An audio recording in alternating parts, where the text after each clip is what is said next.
Anh chàng này vô tình bị mảnh kính vỡ đâm vào mắt, nhưng cũng vì chấn thương này mà anh ta có được một khả năng kỳ diệu.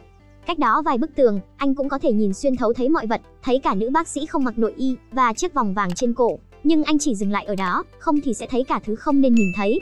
Tháo chiếc khăn bịt mắt ra, anh ấy cảm thấy vô cùng sốc, không biết rốt cuộc chuyện gì đã xảy ra với mình. Khi bác sĩ vào phòng kiểm tra, anh ấy có thể nhìn rõ khuôn mặt của bác sĩ sau lớp khẩu trang, nhìn thấy cả nốt mụn ruồi trên mặt ông bác sĩ. Để cho chắc chắn, anh ấy nhờ bác sĩ bỏ khẩu trang xuống, để kiểm tra lại một lần nữa xem mình có bị ảo giác không. Sau khi bác sĩ kéo khẩu trang xuống, khuôn mặt sau lớp khẩu trang của ông ấy hoàn toàn giống với những gì lúc nãy anh nhìn thấy. Hôm nay, một người bạn đã đưa cho Trương Duệ một chiếc lọ cổ để anh ấy thử nhìn xem lịch sử của chiếc lọ cũng như nguồn gốc của nó như thế nào. Khi Trương Duệ đưa lên nhìn, quả thực anh ấy đã nhìn thấy nguồn gốc của chiếc lọ này. Ngay cả công nghệ chế tạo ra nó cũng in đậm trong tâm trí anh. Kết quả là chiếc lọ này chẳng đáng vài xu. Thế nhưng, người bạn bên cạnh sau khi nghe anh nói xong lại cảm thấy không vui, nói rằng Trương Duệ căn bản không hiểu tí nào về giá trị của đồ cổ. Sau đó hai người cùng nhau đến chợ đồ cổ để kiểm định. Tiểu Phát lấy chiếc lọ ra đưa cho ông chủ xem thử. Nào ngờ ông chủ vừa nhìn liền giơ 5 ngón tay lên. 5 tệ. Không những ông ấy chỉ trả có 5 tệ mà còn nói, trả 5 tệ là còn đắt. Thấy gương mặt Tiểu Phát lộ vẻ không tin, ông chủ bèn kêu anh hãy đi khắp chợ hỏi mọi người xem, lời ông ta nói là đúng hay không. Trước khi họ đi, ông chủ còn lấy ra một chiếc hũ màu đen. Trương Duệ vừa nhìn thì đã biết chiếc hũ này không phải vật tầm thường.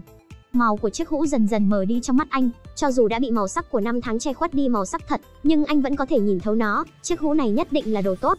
Lúc này Trương Duệ mau chóng hỏi ông chủ có bán chiếc hũ đó không. Ông chủ cho rằng anh có hứng thú với thứ ở bên trong chiếc hũ, liền trực tiếp ra giá 600 tệ.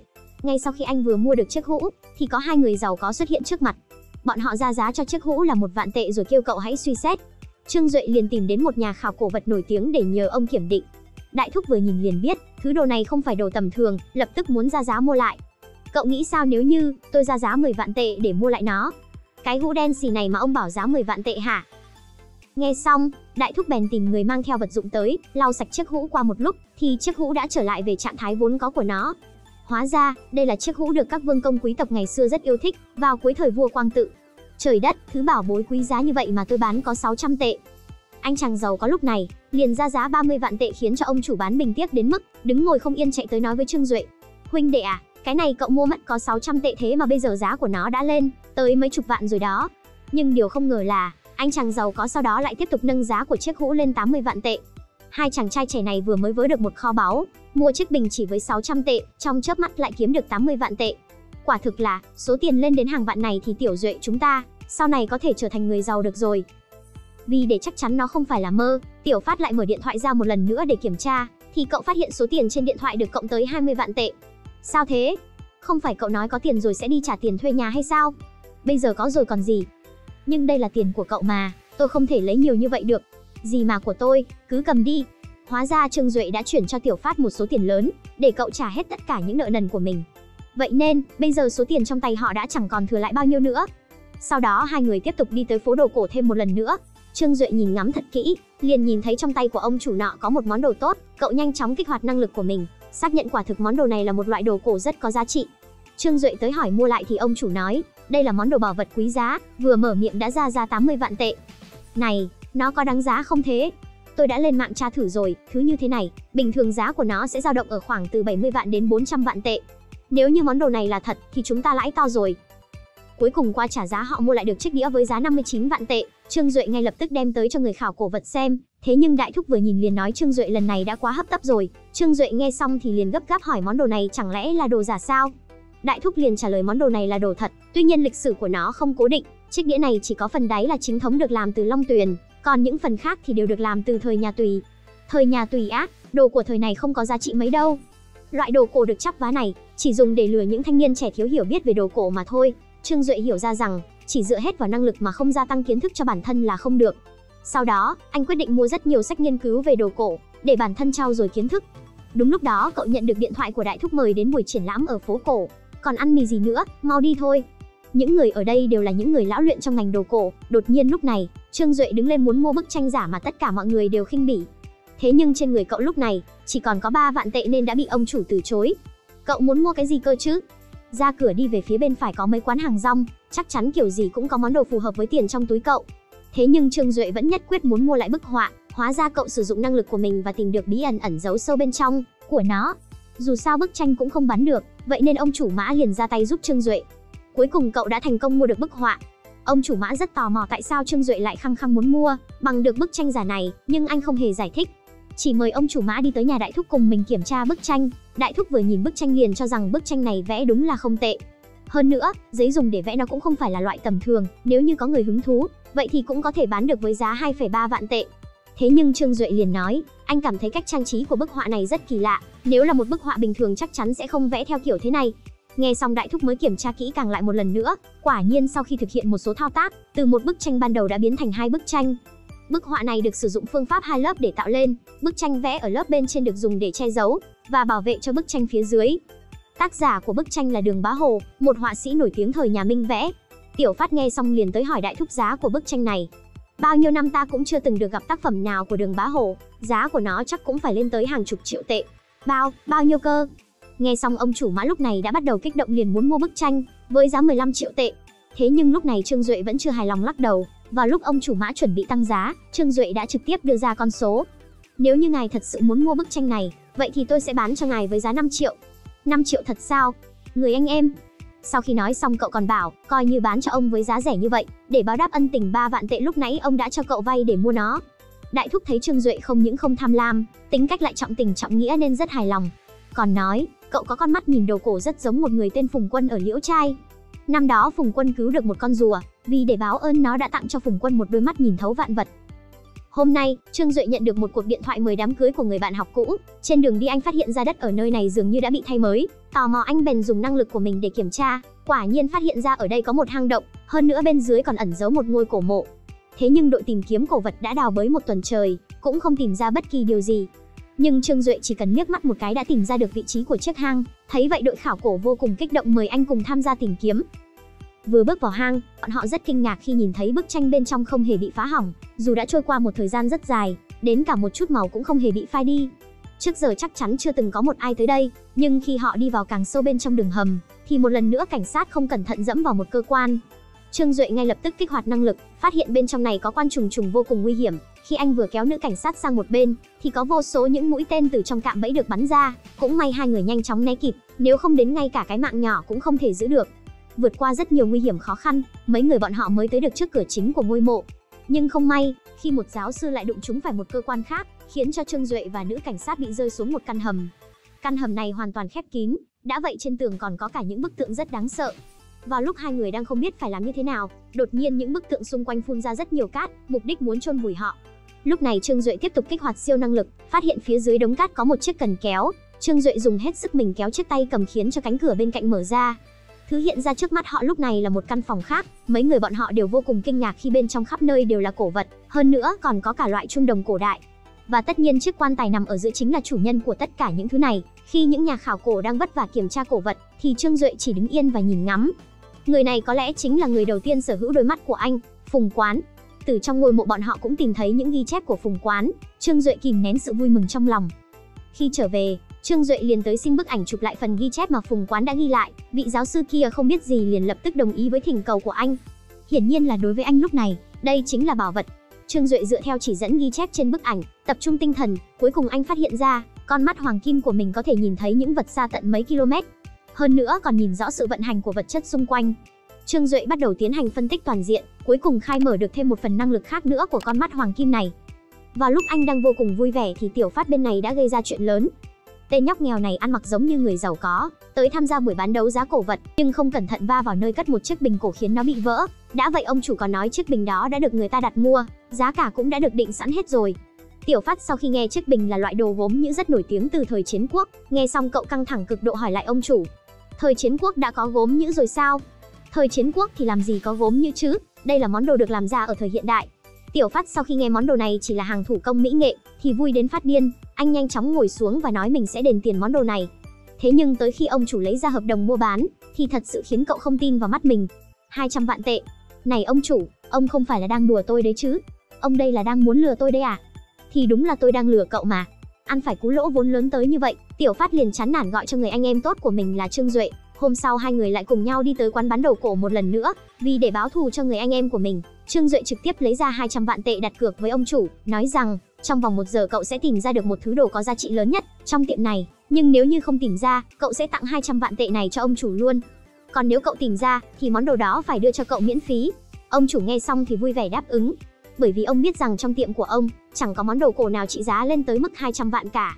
Món đắt nhất cũng chỉ tầm 10 vạn tệ, còn lại thì toàn là hàng nhái. Trương Duệ lập tức tập trung tinh thần dùng con mắt hoàng kim của mình tìm kiếm. Dưới con mắt đặc biệt của anh, tất cả những món đồ cổ ở đây đều trở về trạng thái nguyên bản ban đầu của nó. Đúng là quả thật ở đây chẳng có món đồ cổ nào là hàng thật cả. Trương Duệ đảo hết mấy vòng cũng không tìm ra món đồ vật nào thật sự có giá trị. Còn ông chủ bên này thì không ngừng thúc giục cậu, thời gian có hạn. Ông chủ tiền, trên chiếc tủ này bày bao nhiêu đồ vật, bản thân ông cũng không có đếm đúng chứ. Lúc này, hội trưởng của Hiệp hội Ngọc Bích bước vào tiệm dạo quanh. Vào lúc ông chủ đang rót trà cho ông ta, Trương Duệ liền để ý chiếc ấm trà mà ông chủ đang cầm không phải đồ tầm thường. Anh dùng mắt hoàng kim của mình để kiểm tra, phát hiện ra quả nhiên chiếc ấm là đồ cổ thủ công chính thống. Món đồ tốt như thế này, chắc chắn là đồ tốt nhất trong tiệm này rồi. Lúc này hội trưởng bên cạnh liền lên tiếng, nói rằng món đồ này trước đó ông ta có từng xem qua, chiếc ấm trà này giá của nó còn có tận 11 thang. Cuối cùng ông chủ không còn cách nào khác, chỉ đành để cho Trương Duệ cầm chiếc ấm đi, bởi lẽ giá trị của nó cũng cách con số 200 vạn khá xa. Lúc này hội trưởng nhận ra Trương Duệ nhất định không phải là người tầm thường, còn mời cậu tới tham gia vào buổi giao lưu với Hiệp hội Đồ Cổ của mình. Vào buổi giao lưu, Trương Duệ vừa đến đã dùng con mắt hoàng kim kiểm tra một viên đá, phát hiện ra ẩn sâu bên trong nó toàn là một màu ngọc xanh. Bạn bè khuyên anh vì vết nứt trên viên đá này quá lớn, nên cho dù có khai phá ra thì chắc chắn cũng không thể là một thứ đồ gì tốt được. Bảo anh nên qua bên kia chọn một viên đá cao cấp hơn, nhưng Trương Duệ cuối cùng vẫn nhất quyết chỉ muốn có viên đá này. Tên nhà giàu này thấy Trương Duệ thì liền chê cười anh, đã không có tiền lại còn muốn tới nơi bán đấu giá. Bởi vì nơi này khác hoàn toàn về đẳng cấp với con phố đồ cổ kia. Những người có kinh nghiệm khác cũng khuyên anh viên đá này khả năng có thể khai phá ra ngọc là rất thấp, nên đi kiếm một viên khác. Tuy nhiên, Trương Duệ không quan tâm, nhất định lựa chọn viên này. Vào lúc đấu giá, chỉ có duy nhất Trương Duệ là nhìn trúng viên đá kia, còn anh chàng nhà giàu thì dùng một số tiền lớn chốt đơn một viên đá khác. Hai người cùng nhau đi kiểm định hàng, qua một lần mài viên đá của Trương Duệ vẫn không hề có sự thay đổi về màu sắc. Bình thường nếu như mài lần đầu tiên không có gì, thì tức là bên trong thật sự không có gì đó. Phú nhị đại bên này bắt đầu giễu cợt Trương Duệ, đừng có hoang tưởng nữa. Nhưng cậu không hề để ý, yêu cầu tiếp tục mài thêm một lớp nữa. Thật không ngờ, sau khi mài xong lớp thứ hai, bên trong thật sự đã lộ ra màu xanh lục. Nhìn vậy chứ giá của nó chẳng tới 10 vạn đâu, đừng mài thêm nữa, mài thứ đồ có giá 10 vạn quả thực không đáng. Thế nhưng Trương Duệ vẫn muốn mài thêm một lần nữa, quả nhiên cuối cùng lộ ra bên trong là một khối ngọc vô cùng hiếm thấy.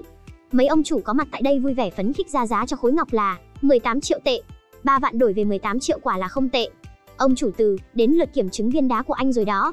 Tới lượt viên đá của Phú nhị đại đưa vào cắt, mới chỉ cắt một lần cả viên đá liền đã lộ ra màu xanh ngọc. Người có mặt tại đây ngay lập tức ra giá 10 triệu tệ để mua lại. Thế nhưng Phú nhị đại tiêu mất tận 9 triệu mới mua lại được viên đá này. Tôi hiếm khi chịu lãi 1 triệu lắm, mài thêm một lớp nữa đi. Sau khi mài thêm một lớp, quả nhiên phía bên trong của viên đá thay đổi rõ rệt, có người ở đó lại tiếp tục ra giá 30 triệu để mua lại. Thấy vậy Trương Duệ ngồi một bên liền khích Phú nhị đại một phen. 30 triệu đúng là đỉnh thật đó, là tôi thì tôi đã bán luôn rồi. Tôi và cậu giống nhau sao? Phú nhị đại chính là muốn mài thêm một lớp nữa. Lúc này gương mặt của Trương Duệ đã lộ ra vẻ đắc ý. Hóa ra anh vốn đã dùng con mắt hoàng kim kiểm tra viên đá này, quả thực bên trong viên đá có một lớp ngọc, nhưng chỉ bao ở bên ngoài, đi càng sâu vào trong sẽ càng trắng tay. Quả nhiên viên đá đã bị Phú nhị đại tự tay hủy hoại rồi. Thế này mà lúc nãy cậu nghe người ta khuyên thì liền đã có được 30 triệu rồi. Viên đá trị giá 30 triệu bỗng chốc biến thành rác, điều này quả thực đã khiến cho lòng tự tôn của Phú nhị đại bị hủy hoại. Nhóm người Trương Duệ dùng 3 vạn liền đổi được 18 triệu tệ, cậu nhóc nghèo khó trong chốc lát biến thành một chàng trai giàu có. Mà ông chủ Mã cũng chắc chắn Trương Duệ không phải là một người bình thường, vì để lôi kéo anh, ông ta trực tiếp đem tứ hợp viên tặng anh làm nhà ở, đồng thời đưa anh rời khỏi thủ đô cùng mình. Vừa nhìn thấy miếng ngọc bên trong trung tâm thương mại, Trương Duệ đã lập tức kích hoạt con mắt hoàng kim của mình, và nhìn ra nó quả thực là một miếng ngọc có lịch sử khá lâu đời. Thế nhưng lần này nhất định bọn họ sẽ phải chịu lỗ rồi. Miếng ngọc cổ này vào 1000 năm trước, được các quan viên rất ưa chuộng và thường xuyên đeo, là một món đồ quả thực rất đáng giá. Tuy nhiên điều bất thường ở đây chính là nó không phải hàng chính thống. Nói trắng ra thì nó không phải loại sạch sẽ. Ê ông chủ, làm sao ông biết được miếng ngọc này có sạch sẽ hay không chứ? Trương Duệ bèn giải thích, phần viền miếng ngọc có màu vàng là do có khảm đất sét, còn màu nâu đất chính là chất liệu kim loại bị biến đổi theo thời gian. Ông chủ Mã nghe xong bèn cố ý nói rằng mình không muốn mua nữa. Tất nhiên lượt trả giá tiếp theo sẽ là của vị tam ca này, chỉ cần múa môi vài câu bọn họ đã thành công mua được miếng ngọc với giá 80 vạn. Trở về nhà, khi ông chủ Mã đang xem xét kỹ càng từng chi tiết trên miếng ngọc, thì những chuyện quỷ dị đột nhiên xuất hiện, đèn điện trong nhà đột nhiên vụt tắt, cánh cửa ban công cứ mở ra đóng vào không ngừng. Ông chủ Mã nhanh chóng đi đóng cửa sổ thì liền không cẩn thận bị ngã xuống dưới sofa. Trương Duệ nghe thấy tiếng động thì nhanh chóng chạy tới. Ông chủ Mã cũng lập tức kể những điều mình vừa trải qua cho họ nghe, thế nhưng hai người họ căn bản là không tin. Tầng 3 thì làm sao có thể có người bay qua cơ chứ? Cũng có thể là có thứ gì đó đang muốn nhắm vào ngài. Cuối cùng, bọn họ liền nghĩ đến miếng ngọc và nguyên nhân khiến miếng ngọc này không còn sạch sẽ nữa. Thế nhưng Trương Duệ nói, mua cổ vật cũng có quy định đã mua là không thể trả lại. Tam ca bên này liền đáp lại, nếu như giảm một nửa giá tiền thì vẫn có thể thương lượng được. Khi tới tiệm đồ cổ, ông chủ ở đây chỉ đồng ý mua lại với giá 10 vạn. Ông chủ à, 80 vạn mới mua được nó thế mà bây giờ ông chỉ ra giá 10 vạn, thế thì không phải rẻ quá rồi hay sao? Sau đó Trương Duệ trực tiếp nói, hôm qua đèn nhà họ bị người động tay động chân, đã vậy ở ngoài ban công còn gặp phải ma nữa. Lúc này ông chủ vẫn chưa chịu thừa nhận hành vi của mình, thế nhưng Trương Duệ đã sớm nhờ một người bạn đi tìm hiểu. Từ 1 năm trở lại đây đã có hơn 50 người tới trả lại miếng ngọc này, nó gần như là thứ giúp cho cửa tiệm này kiếm ra rất nhiều tiền. Và chủ của cửa tiệm này chính là người anh em tốt của họ Thạch Tam. Tới lúc này, ông chủ Mã mới biết được hóa ra mình đã bị anh em tốt chơi xấu. Cậu cứ đợi đấy, ở đây tôi tạm thời tha cho cậu nhưng cứ đợi về tới Bắc Kinh xem, tôi không cho cậu bay tôi không làm người. Hôm nay Trương Duệ được hội trưởng hiệp hội yêu thích cổ vật mời tới khách sạn dùng bữa, khi đến nơi thì phát hiện đối thủ không đội trời chung của mình cũng có mặt, đã vậy Từ tổng còn cố tình tặng cậu một miếng ngọc để thử sức. Khuôn mặt của bức tượng này quả nhiên được dùng để miêu tả Từ tổng công chính vô tư, cử hiền lập gia, là một vật mang đến may mắn. Từng lời nói của anh như tát vào mặt Từ tổng. Sau khi buổi dùng bữa kết thúc, Phú Nhị đại bèn sai người tới giải quyết Trương Duệ. Trương Duệ dùng mắt hoàng kim nhìn một cái liền đã biết được thân phận của hắn ta. Thế nhưng tên này là một người có lương tâm, chỉ cảnh cáo Trương Duệ, cậu cũng đừng có hỏi nhiều, tôi nói những điều này là để giúp cho cậu cũng là giúp cho tôi, mấy ngày sắp tới đừng có mà xuất hiện, nếu không cậu sẽ gặp phải phiền phức lớn đấy. Nói xong thì lập tức rời đi. Quả nhiên bên này không có sự giúp đỡ của Trương Duệ, ông chủ Mã đã gặp phải vấn đề lớn. Khi ông ta tham gia buổi bán đấu giá đã bị người khác chơi xấu, lừa mua về một viên đá lớn. Thế nhưng tới khi đem nó đi mài, bên trong lại chẳng hề xuất hiện một tí màu xanh nào của ngọc. Sao một viên đá tốt như thế, bên trong lại không phải ngọc là thế nào? Sau khi mài đến lần thứ 2 vẫn chẳng có tí ngọc nào xuất hiện. Nếu như mài 2 lần mà chẳng có ngọc thì viên đá này coi như phế rồi. Không còn cách nào khác, Tiểu Phát đành phải nhanh chóng gọi điện cho Trương Duệ. Nghe xong, anh nhanh chóng bịt kín toàn thân đi tới hiện trường, vừa nhìn một cái liền nhận ra thứ này chỉ là treo đầu dê bán thịt chó, tuyệt đối không phải loại đá có giá trị. Tiếp theo cậu dùng mắt hoàng kim để kiểm tra, phát hiện phía bên kia của viên đá xuất hiện màu xanh lục đậm. Có lẽ vẫn có thể cứu được đấy. Mấy người họ dựa theo lời của Trương Duệ để mài đá, cuối cùng quả nhiên màu xanh của ngọc đã xuất hiện. Đến bây giờ, hòn đá đè nặng trong lòng ông chủ Mã mới có thể rơi xuống. Sau khi giúp cho ông chủ của mình giữ lại được tiền vốn, ông chủ Mã càng thêm bội phục bản lĩnh của Trương Duệ. Vào lúc Trương Duệ đang sử dụng năng lực của mình để kiểm tra những viên đá có tại buổi đấu giá, kẻ thù không đội trời chung của cậu là Từ thiếu gia đã phát hiện ra bóng dáng của cậu, biết được Trương Duệ có bản lĩnh không giống người thường, nên đã phái người lén lút lấy trộm quyển sổ ghi chép của Trương Duệ. Sau khi nhìn thấy nội dung được ghi chép quyển sổ của Trương Duệ, Từ thiếu gia vô cùng hài lòng. Nhưng sau khi có được quyển sổ rồi thì lại lật mặt, không trả tiền cho người đã lấy trộm giúp hắn.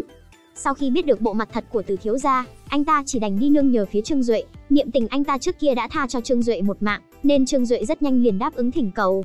Tiếp theo bọn họ lén lút tới phòng làm việc của Từ thiếu gia, thay thế tên của tất cả những người đã thắng đấu giá thành tên ông chủ Mã. Từ thiếu gia vốn cho rằng lần này mình đã nắm chắc phần thắng trong tay, nhưng cuối cùng không ngờ người trúng đấu giá tất cả đều là tên ông chủ Mã. Bọn họ đâu hề biết, con cừu non trước kia bây giờ đã biến thành một con cáo già rồi. Cuối cùng Trương Duệ tìm thấy một viên đá trong số những món đồ mà họ đã trúng đấu giá. Sau khi dùng mắt hoàng kim để kiểm tra thì phát hiện ra, bên trong nó vậy mà lại chứa ngọc lục bảo có giá trị liên thành. Vì để dằn mặt Từ thiếu gia, bọn họ quyết định kiểm định viên đá trước mặt tất cả mọi người. Chỉ vừa mới mài một lần bên trong đã lộ ra một màu đỏ vô cùng hiếm thấy, khiến cho tất cả những người có mặt ở hiện trường vô cùng phấn khích. Nếu dùng nó để làm vòng tay thì giá cũng phải lên tới mấy triệu một cái. Trời đất ơi! Một ông chủ có mặt ở đó muốn ra giá 40 triệu tệ để mua lại. Thế nhưng không ngờ Từ thiếu gia, kẻ thù không đội trời chung của Trương Duệ đã bỏ ra 70 triệu tệ muốn mua viên đá đó. Thế nhưng ông chủ Mã không những không đồng ý bán cho hắn ta, mà còn hạ giá xuống rồi bán nó cho trang sức Tây Hoàng. Cuối cùng Trương Duệ thành công khiến cho Từ thiếu gia mất hết mặt mũi. Vì để cảm ơn Trương Duệ, cha của Tần Huyền Băng đích thân tới tận nơi để gặp gỡ, hơn nữa còn đem đến cho Trương Duệ một cơ hội, muốn mời anh về làm chuyên gia tư vấn của trang sức Tây Hoàng, đồng thời còn tặng cho Trách Duệ 10% cổ phần. Chỉ cần Trương Duệ đồng ý cùng ông đi tới buổi đấu giá ở Miến Điện, đây là một trong những nơi sản xuất ngọc bích lớn nhất. Trương Duệ vừa mới tới nơi, liếc một cái liền đã để ý tới một viên đá khá có tiềm năng, thậm chí chất lượng của nó còn cao hơn so với viên đá trước đó.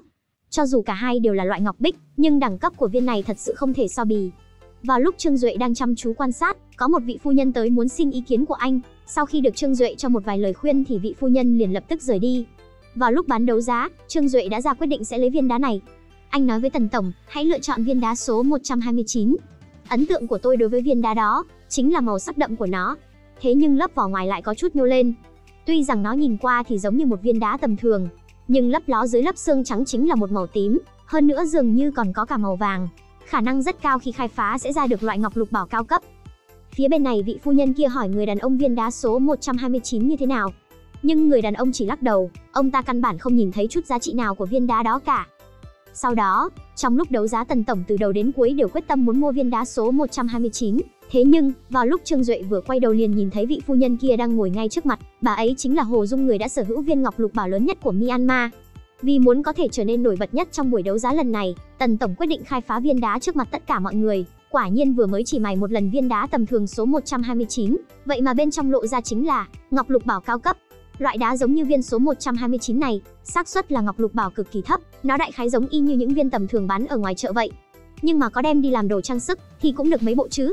Dưới ánh mắt sắc như dao găm của Hồ tổng, bà thừa biết rằng Tần tổng không phải do may mắn nên mới mua trúng viên đá này, mà công lao lớn nhất chính là của cậu thanh niên đứng bên cạnh.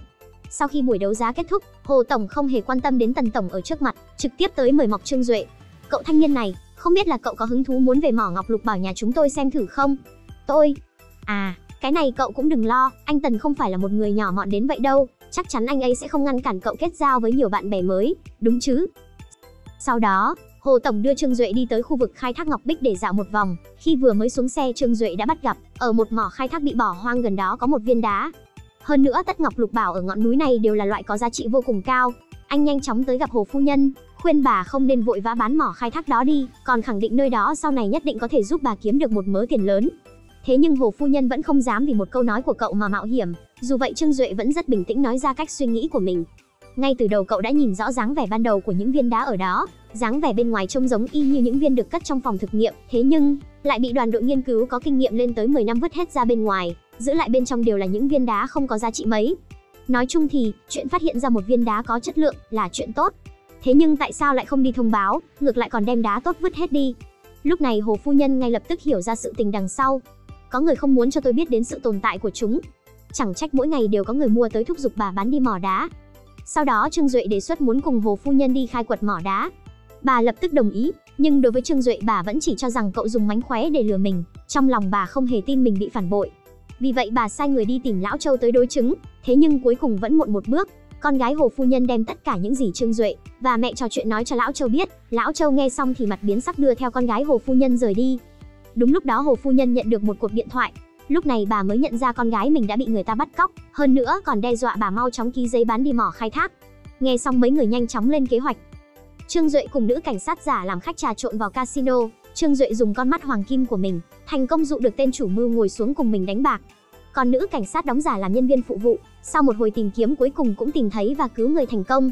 Phía Hồ phu nhân bên này cũng tìm cơ hội kéo dài thời gian ký kết mua bán mỏ đá quý. Đúng lúc đó Lão Châu phát hiện ra Trương Duệ cùng Hồ Văn đang trốn thoát, liền phái một đoàn xã hội đen cầm gậy gộc đuổi theo. Chạy một hồi thì cả hai người gần như đã kiệt sức, vì muốn không để cả hai người đều bị bắt, Trương Duệ liền bảo Hồ Văn hãy chạy trước, còn bản thân sẽ ở lại thu hút sự chú ý của bọn chúng. Nhìn thấy con gái bình an trở về, Hồ phu nhân lúc này mới buông xuống được gánh nặng đè trong tim.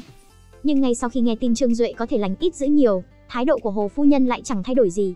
Đừng gấp, không sao đâu, trước tiên cứ ngồi xuống đi. Biết anh em tốt của mình đang gặp nguy, Tiểu Phát muốn một mình đi cứu.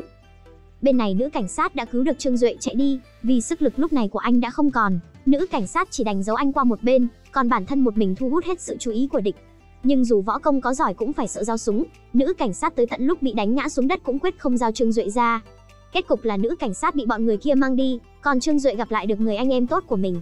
Mấy người bọn họ sau đó lập kế hoạch xông vào xào huyệt của địch để cứu người. Lúc này năng lực của Trương Duệ lại tăng thêm một bậc nữa, anh có thể nhìn thấy rõ trước tất cả những chuyển động của đối phương.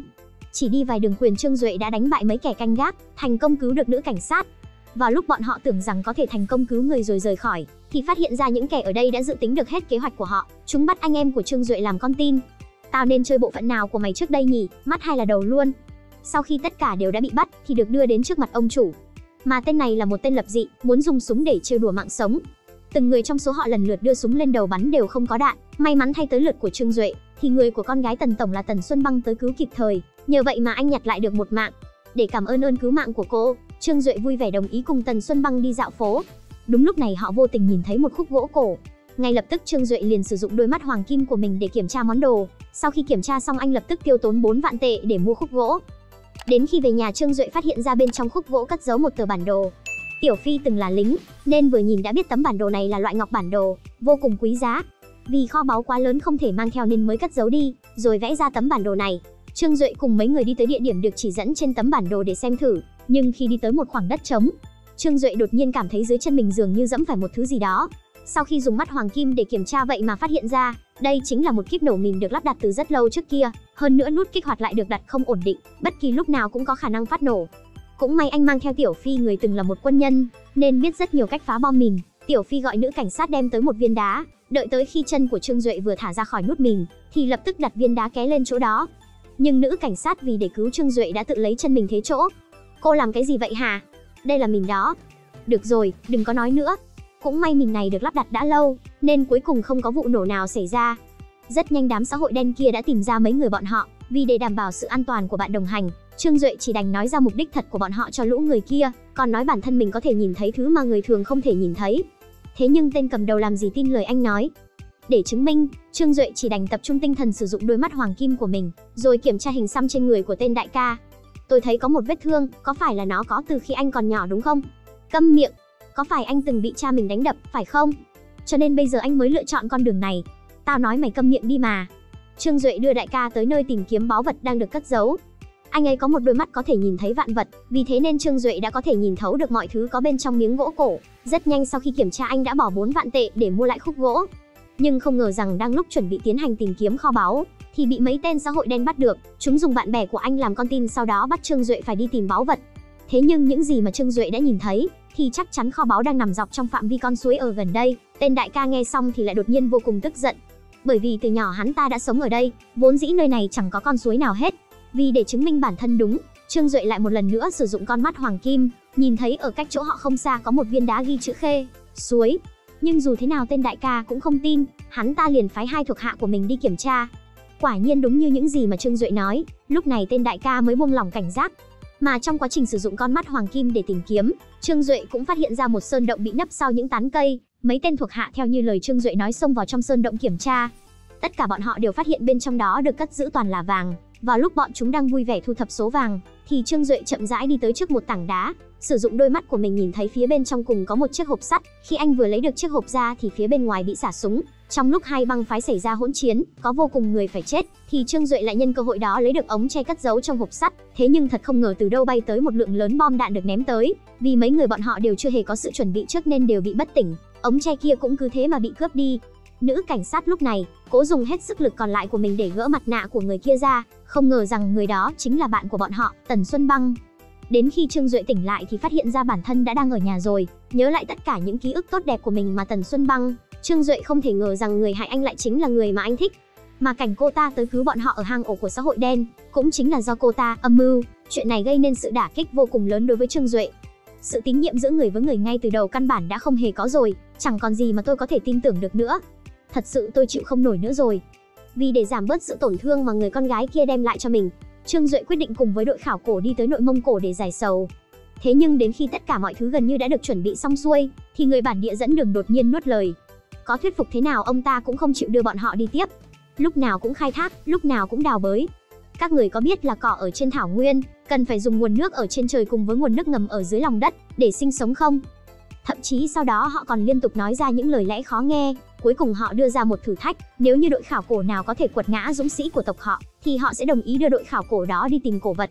Người kia vừa dứt lời, thì nữ cảnh sát ở bên này tay trần liền đã ngứa ngáy lên rồi. Có phải chỉ cần tôi thắng được anh, thì anh sẽ chịu dẫn đường cho chúng tôi không? Một người phụ nữ chỉ có 45 cân vậy mà dám ra mặt khiêu chiến, với một chiến binh nặng hơn 150 cân. Hơn nữa cách mà bọn họ đấu sức chính là đấu vật. Lúc này tên dũng sĩ kia đột nhiên dừng lại kêu em trai mình lên nghênh chiến thay. Đối với phụ nữ thì nhẹ tay một chút. Nữ cảnh sát cũng không hề tầm thường, luôn luôn quan sát rất kỹ những đòn đánh của đối thủ để tìm ra điểm yếu. Chính vào lúc đối thủ đắc ý thì cơ hội của cô đã tới. Một tay cô nắm lấy vạt áo, sau đó gạt chân của đối phương. Tên đàn ông 150 kg cứ thế bị quật ngã. Nhưng tới người tiếp theo, đối thủ của cô không hề dựa vào cân nặng làm lợi thế. Với thực lực hiện tại của cô hiển nhiên cuối cùng phải chịu thua trận. Thế nhưng điều bất ngờ là, sau khi đấu xong người đàn ông kia lại quay ra thích cô. Tôi thích cô hãy cưới tôi đi. Tôi không có nghe nhầm đấy chứ? Vì để giải vây cho nữ cảnh sát, Trương Duệ của chúng ta cuối cùng cũng chịu xuất trận. Thế nhưng tên dũng sĩ kia lại tỏ ra bộ mặt khác là đắc ý, bởi lẽ một kẻ gầy gộc yếu ớt như Trương Duệ thì dù một cước thôi cậu cũng khó lòng mà chịu nổi.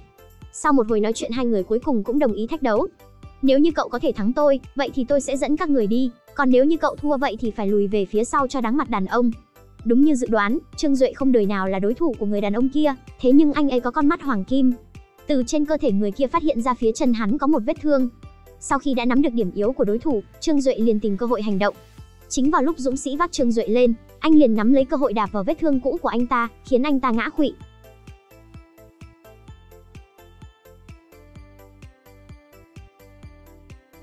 Đến cả bạn bè của Trương Duệ cũng đều thấy vô cùng kinh ngạc, một người nhìn yếu đuối như anh ấy vậy mà lại có thể thắng người đàn ông kia sao? Cuối cùng dũng sĩ kia cũng giữ lời hứa đưa bọn họ tới căn mật thất. Vừa tiến vào thì họ đã phát hiện ra trong căn hầm này có để một chiếc quan tài. Vào lúc bọn họ định mở quan tài ra, thì Trương Duệ đã nhanh chóng dùng con mắt hoàng kim kiểm tra trước. Anh nhìn thấy toàn bộ quan tài bên trong chứa đầy thủy ngân, nhờ vậy mà cỗ quan tài này mới không hề bị hỏng hóc gì. Hóa ra, người cổ đại đã dùng thủy ngân để bảo vệ quan tài, chính là để tránh việc có trộm đột nhập vào ngôi mộ. Một khi trực tiếp mở nắp, chỗ thủy ngân nóng trong quan tài tiếp xúc với không khí sẽ nhanh chóng bay hơi. Hơn nữa nó còn sản sinh ra một lượng khí độc rất lớn, rất dễ gây chết người. Đội khảo cổ của họ sau khi đã xử lý xong lớp thủy ngân, thì phát hiện bên trong chiếc quan tài chẳng đựng thứ gì cả, thứ duy nhất có trong đó là một chiếc bàn cờ bằng ngọc. Đột nhiên lúc này Trương Duệ bị chóng mặt, hóa ra vì sử dụng đôi mắt hoàng kim quá nhiều, nên cơ thể của anh bắt đầu xảy ra tác dụng phụ, không những các cơn đau đầu liên tục kéo đến, mà còn trong một khoảng thời gian không thể tự khống chế được ý thức của bản thân, tới ngay cả bác sĩ cũng không biết cách chữa trị. May mắn thay, sau đó Trương Duệ đã tỉnh lại. Mấy người họ lại lập tức chạy tới ngôi mộ kia, đến nơi thì lại phát hiện trước cửa của ngôi mộ lúc này có một bàn cờ vây, ở giữa còn thiếu một thứ gì đó. Hiển nhiên thứ bị thiếu chính là chiếc bàn cờ ở trong chiếc quan tài hôm qua. Sau khi Trương Duệ đặt chiếc bàn cờ vào đúng vị trí, thì lúc này cánh cửa mới mở ra. Thật không ngờ bên trong đây vẫn còn có một phần mộ khác. Khi mở nắp quan tài ra thì bên trong cũng không hề có thi thể của Phùng Quán, mà chỉ là vài vật dụng được dùng để mai táng cùng. Chuyện này khiến cho Trương Duệ rất thất vọng, tưởng rằng cuối cùng chẳng có thu hoạch gì, thì đêm đó Trương Duệ phát hiện trong phần mộ có một người, hơn nữa người kia còn giống anh như đúc. Ông là ai? Vậy còn ngươi là ai? Người này chính là Phùng Quán, người đầu tiên sở hữu đôi mắt hoàng kim. Trương Duệ sau khi biết được thì liền hỏi ông ta bí mật của đôi mắt này.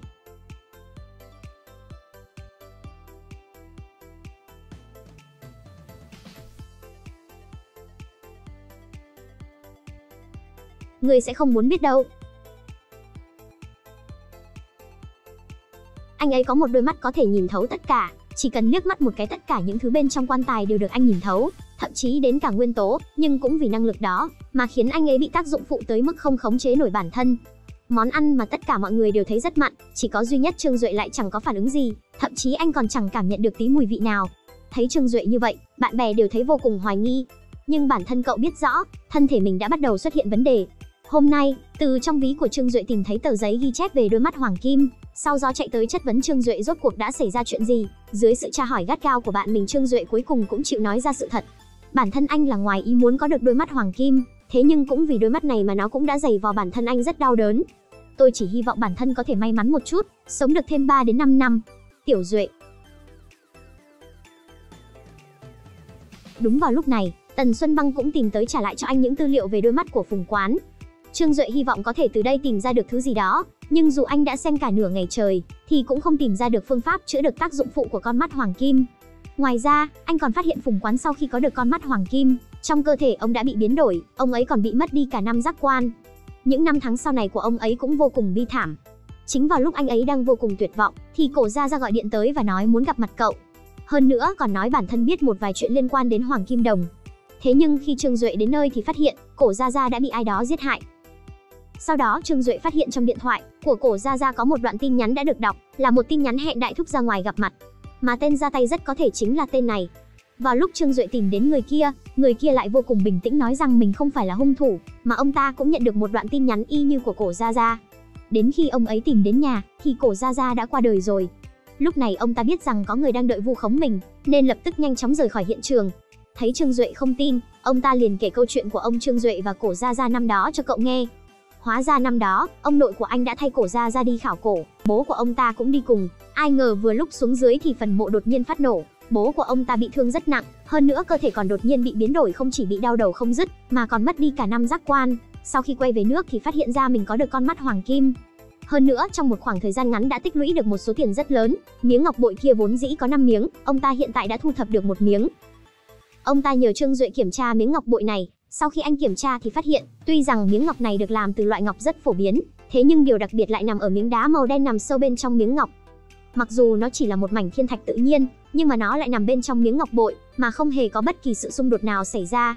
Một khi miếng ngọc bội vỡ ra, thì mảng thiên thạch cũng sẽ tiếp xúc trực tiếp với không khí, sau đó phóng ra một lượng phóng xạ lớn, rồi trực tiếp tác động lên hệ thần kinh của con người. Đôi mắt hoàng kim mà Trương Duệ đang sở hữu vừa có thể nói chính là một loại siêu năng lực, hoặc cũng có thể coi nó như một loại bệnh. Bởi vì kết quả cuối cùng thì cậu vẫn phải chết. Mà trong bản ghi chép của bố ông ấy cũng ghi lại rằng chỉ có tìm được chân tướng của năm đó thì bí mật thực sự của đôi mắt hoàng kim mới có thể được phơi bày. Vì để tìm ra cách khắc phục ảnh hưởng của đôi mắt hoàng kim, nhóm của Trương Duệ đã đi tới vành đai sa mạc. Tiểu Phi vốn từng trong quân đội vừa hay có một người bạn sống ở đây. Chính vào lúc bọn họ định nhờ người kia đưa vào hầm Phật để tìm kiếm bí mật, thì người này lại đột nhiên im lặng không nói gì nữa.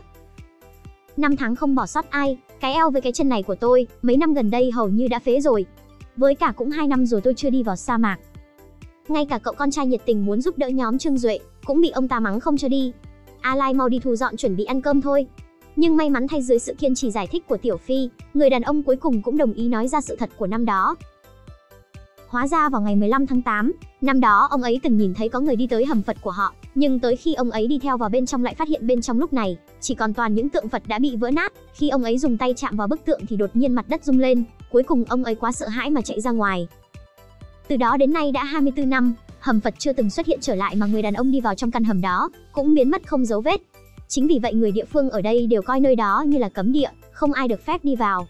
Sau đó người đàn ông khuyên họ tốt hơn hết đừng nên đi vào bên trong. Thế nhưng trớ trêu thay, nơi đó lại là nơi duy nhất có manh mối để Trương Duệ có thể chữa được mắt, vậy nên cuối cùng bọn họ không chịu từ bỏ. Khi họ vừa đi vào sa mạc liền phát hiện, nước được cất ở trong bình đều đã bị ai đó đổ đi hết. Vì để có thể giải quyết vấn đề nước uống, bọn họ không còn cách nào khác, chỉ đành đi theo chỉ dẫn của người đàn ông. May mắn thay ở gần đó có một nguồn nước ngầm. Thế nhưng chính vào lúc họ vừa uống nước điên cuồng xong, thì tất cả đều ngã gục xuống đất. Hiển nhiên là chỗ nước này đã bị người khác đụng tay vào. Lúc này, thuộc hạ của Tần Xuân Băng cũng lái xe tới nơi, bọn họ làm vậy chính là muốn giành lấy cơ hội vào trong hầm Phật trước nhóm của Trương Duệ. Dù biết rõ lần này đi sẽ vô cùng nguy hiểm, nhưng nhóm Trương Duệ vẫn quyết không lùi bước. Dưới sự dẫn dắt của người đàn ông, bọn họ cuối cùng cũng tìm thấy hầm Phật trong lời đồn. Nhưng có một điều kiện là họ bắt buộc phải rời khỏi đây trước khi mặt trăng biến mất, nếu không họ cũng sẽ phải chịu biến mất cùng với chiếc hầm Phật này. Cho dù đã 24 năm trôi qua, nhưng ngọn lửa bên trong căn hầm vẫn cháy. Cái này hình như là mật mã mở cửa. Sau một hồi tìm hiểu, Trương Duệ cuối cùng cũng mở được cánh cửa. Thế nhưng thật không ngờ thuộc hạ của Tần Xuân Băng cũng nhân cơ hội này xông vào, còn đắc ý mà chế giễu. Trương Duệ chính là kẻ ngốc giúp bọn họ mở được cánh cửa này ra. Nhưng chính vào lúc bọn họ mất cảnh giác, quả pháo sáng của Tiểu Đào ném ra đã đuổi được bọn chúng đi. Sau đó mấy người bọn họ cùng nhau đi vào bên trong căn hầm. Thông qua kiểm tra của Trương Duệ, bọn họ tìm thấy cơ quan ở bên dưới tượng Phật, nhưng khi họ mở đáy tượng Phật ra thì liền phát hiện bên dưới còn có thêm một đường hầm khác nữa. Và nó chính là phần mộ của Phùng Quán.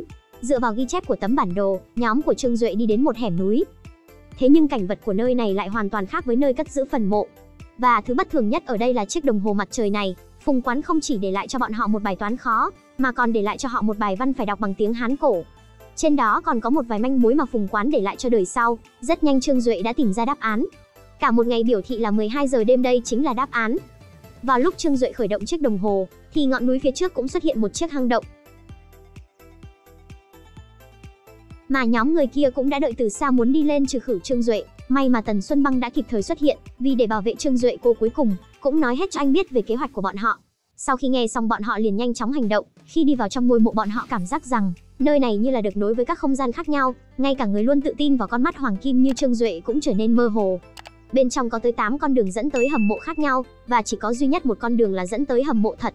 Thế nhưng lúc này con mắt hoàng kim của Trương Duệ lại bắt đầu xảy ra vấn đề. Bất luận là anh ấy có cố đến thế nào, cũng không thể kích hoạt được con mắt hoàng kim ở đây. Xem ra đây chính là thử thách thứ hai mà Phùng Quán để lại cho anh. Trương Duệ sau đó phát hiện ra mỗi một cửa động ở đây đều ứng với một góc của thái cực. May thay trước kia Trương Duệ từng học qua về thuật bát quát. Sau một hồi tính toán, từ 8 con đường họ đã thành công loại bỏ được 6 cái. Nhưng họ vẫn còn 2 cửa đi nữa với xác suất là 50/50. Thấy sát thủ sắp đuổi tới nơi, nhưng một người yêu tiền như Tiểu Phát lại xông lên chặn Trương Duệ lại. Loại chuyện như thế này, làm sao có thể để cậu làm được?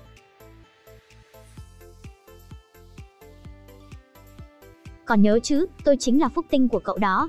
Thật may sự may mắn của cậu ấy cuối cùng đã phát huy tác dụng, chọn bừa nhưng lại vừa hay trúng phải con đường thật sự đi tới hầm mộ. Mấy người cuối cùng cũng tới được hầm mộ bí mật của Phùng Quán, nhưng thật không ngờ nơi này vậy mà lại có người từng tới trước. Trương Duệ quan sát kỹ càng phía bên trong của quan tài, phát hiện ra nơi này thật sự chính là nơi ghi lại những bí mật của Phùng Quán. Người binh sĩ này bị một luồng sét đánh trúng, thế nhưng không những anh ta không chết mà cơ thể còn bị biến đổi. Mắt của anh ta đột nhiên biến thành màu vàng và có thể nhìn thấu hết mọi thứ bên trong của các bề mặt, ngay cả mặt đất cũng bị anh ta nhìn rõ. Nhưng anh ta không tin vào mắt mình, lấy cuốc ra cuốc chỗ đất mà con mắt nhìn thấy có vàng lên, quả nhiên bên dưới vậy mà có vàng thật. Nhờ vào siêu năng lực này, người kia nhanh chóng biến thành một người vô cùng giàu có. Anh ta vốn nghĩ bản thân có thể sống trong vinh hoa phú quý cả đời, nhưng tác dụng phụ của siêu năng lực sau đó đã dần dần xuất hiện. Lúc phát bệnh đầu anh ta đau như búa bổ, hơn nữa các giác quan khác cũng mất theo. Ngay cả vị đại phu giỏi nhất thời bấy giờ cũng không biết chữa trị kiểu gì. Thế nhưng dựa vào những ghi chép được vẽ trên quan tài, thì Phùng Quán đã sống tới tận năm 120 tuổi. Như vậy có nghĩa là anh ta đã tìm được ra cách để khắc phục tác dụng phụ của đôi mắt hoàng kim. Trương Duệ lúc này còn phân tích nguyên nhân xuất hiện đôi mắt hoàng kim chính là nhờ tác động của thiên thạch. Khi thiên thạch và dòng điện giao thoa với nhau, đôi mắt hoàng kim sẽ xuất hiện. Mà đôi mắt của Trương Duệ chính là do mảnh vỡ của mảnh ngọc cùng với các dòng điện xung quanh tạo thành. Còn đôi mắt của Phùng Quán có được là do chịu sự tác động trực tiếp của thiên thạch và dòng điện với sấm sét. Anh ta đã đích thân tiếp xúc với thiên thạch rồi sau đó bị sét đánh trúng. Đôi mắt mà Phùng Quán có được là đôi mắt hoàng kim lợi hại nhất. Năng lực phán đoán của ông ấy cũng lợi hại hơn tôi gấp ngàn lần. Thế nhưng chỗ quan trọng nhất trong bức tranh đã bị kẻ khác phá hoại, Trương Duệ cuối cùng vẫn là không tìm được cách để khắc phục đôi mắt này. Mấy người họ đành phải ngậm ngùi quay về. Chính vào lúc họ quay về nhà của người đàn ông dẫn đường để nói lời cảm ơn, cũng như cúi đầu trước bài vị của nhóm khảo cổ trước kia, thì họ lại phát hiện ra cuốn ghi chép năm xưa mà nhóm ông nội Trương Duệ để lại. Hóa ra năm đó, bọn họ đã vô tình phát hiện được một miếng ngọc bội ở bên trong ngôi mộ, và khi bọn họ định đánh máy phát điện thì đột nhiên bên trong phát nổ, bên trong bốc cháy, miếng ngọc bội cũng từ đó mà tan thành trăm mảnh. Ông nội Trương Duệ đưa theo bạn của mình vào trong thôn để dưỡng bệnh, nhưng kỳ lạ thay người bạn kia lại xuất hiện rất nhiều biểu hiện kỳ lạ. Mắt biến thành màu vàng, hơn nữa còn có thể nhìn thấy dưới một chiếc giếng khô lâu năm có nước. Ông của Trương Duệ mới đầu có chút nghi ngờ, nhưng sau khi đào giếng lên quả thật bên dưới có mạch nước ngầm thật. Chính vì lúc ông ấy đưa bạn mình quay về nghỉ ngơi, siêu năng lực của người kia lại một lần nữa được khởi động, vừa nhìn liền biết dưới đống củi khô có vàng. Ông nội Trương Duệ vì để kiểm tra liền đào đất lên, không ngờ rằng trong đó quả thực cất một đống vụn vàng. Mà cảnh này đã kích thích lòng tham của Tiểu Mã. Thế là ngày hôm sau, nhân lúc ông nội Trương Duệ ngủ say, Tiểu Mã liền lén lút hành động. Hắn ta đòi lấy đi đôi mắt. Cuối cùng người bạn đã bị Tiểu Mã giết chết, mà từ đó Tiểu Mã cũng không còn rõ tung tích. Vì để tìm ra kẻ đã đứng sau giết chết ông nội, Trương Duệ tìm tới nhà đại thúc để hỏi, sau đó còn nói cho ông ấy biết những gì họ đã chứng kiến ở bên trong hầm Phật. Tất cả thành viên của đoàn khảo cổ đều ở hết trong tấm ảnh này sao? Vâng. Nhưng lúc này ánh mắt của đại thúc đột nhiên chuyển sang trạng thái không tự nhiên, sau đó ông ta còn nhắc nhở Trương Duệ, nếu như không thể tìm thấy người ở trong bức ảnh, rất có thể người đó là người chụp ảnh.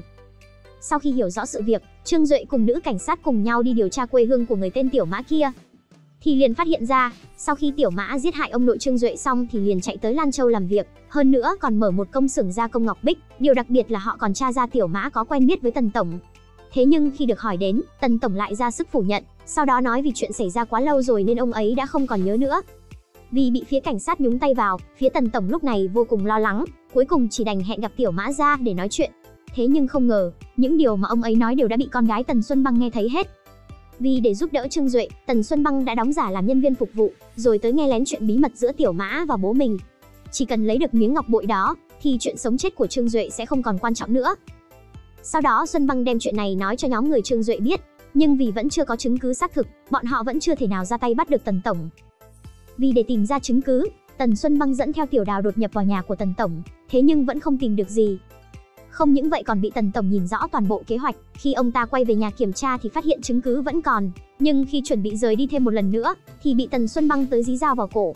Không hổ là con gái mà ta dạy dỗ. Vào lúc cô ấy cho rằng mình đã thành công, thì phía Tần tổng lại lấy ra một chiếc video quay lại cảnh nhóm Trương Duệ đã bị bắt cóc. Vì sự an toàn của Trương Duệ, cô ấy cuối cùng không thể không giao chứng cứ cho phía Tần tổng. Vào thời khắc mấu chốt, nữ cảnh sát lại xuất hiện, thấy vậy Tần tổng lại ngoan ngoãn đưa lại chứng cứ cho con gái mình. Vốn cứ tưởng Tần tổng đã bị khống chế rồi, nhưng sau đó ông ta ngay lập tức dùng con gái mình làm con tin, rồi lên xe tháo chạy.